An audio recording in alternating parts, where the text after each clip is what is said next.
Highways Visakha ఉక్కు ఆంధ్రుల హక్కు ప్రైవేటీకరణ ఆగిపోయింది.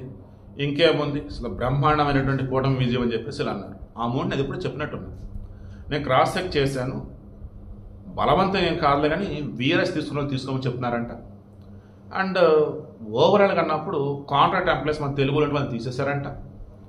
ఇంకా చెప్పాల్సి వచ్చినప్పుడు దీనిని ప్రైవేటు పరం చేస్తున్నామని ఆలోచనలు ఎవరికి రానియకుండా స్లోగా చాప కింద నీరులాగా మొత్తాన్ని కూడా ప్రైవేట్ పరం చేయడం మొదలెట్టేశారు విశాఖ స్టీల్ ప్లాంట్ సంబంధించి.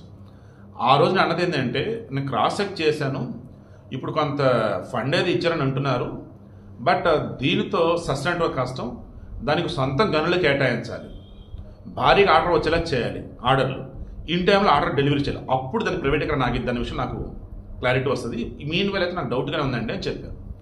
ఈరోజు క్రాస్ చెక్ చేస్తూ పోతుంటే steel plant Visakha steel plant సంబంధించి స్లోగా ఆ డిపార్ట్మెంట్ అంటే ఓవరాల్ స్టీల్ ప్లాంట్ అన్నప్పుడు నెంబర్ ఆఫ్ డిపార్ట్మెంట్స్ ఉంటాయి, అన్ని కలిపితే ఒక స్టీల్ ప్లాంట్.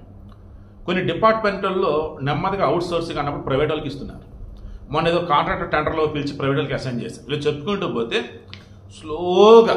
స్లోగా మేబీ 2029 లోపు అయితే కాకపోవచ్చు ప్రైవేటీకరణ, బట్ 2029 తర్వాత అయితే నాకు స్టీల్ ప్లాంట్ ప్రైవేటీకరణ ఖాయమని నాకైతే అనిపిస్తుంది. ఇప్పుడు మెయిన్ ఇంటెన్షన్ చంద్రబాబు గారు, పవన్ కళ్యాణ్ గారు మనస్ఫూర్తిగా మీరు మనసు పెడితే ఈ వైజాగ్ స్టీల్ ప్రైవేట్ పరంగా కాకుండా అడ్డుకోవచ్చు. ఏ రకంగా?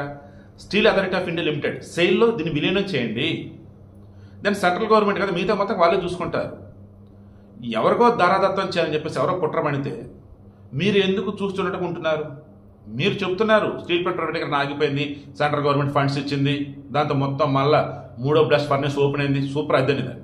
బట్ ఇంటర్నల్గా కార్మికులు ఇంకా భయపడుతూనే ఉన్నారు కదా. రీసెంట్ టైమ్స్ వచ్చేసి ప్రైవేట్ పరం అన్నట్టుగా చాలా వరకు నడుస్తున్నాయా లేదా అక్కడ?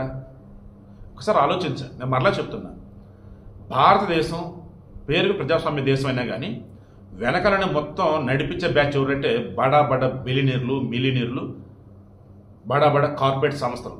ఇదే నిజం నాకు తెలిసి అయితే.